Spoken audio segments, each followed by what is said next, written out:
சில நேரங்களில் நாங்கள் மோசே மாதிரி ஆண்டவருடைய பிரசன்னத்தை அனுபவிச்சவங்க இல்லை.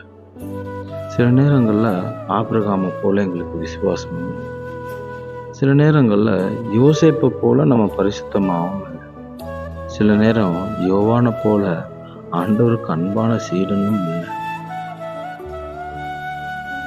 சில நேரம் யாக்கோப்பை போல தேவனோட போராடுறவங்களும் இல்லை. ஆண்டவர் இதெல்லாம் இருந்து தான் ஒருத்தர் இயேசுவை பின்பற்றணும்னு அவர் சொல்லலை.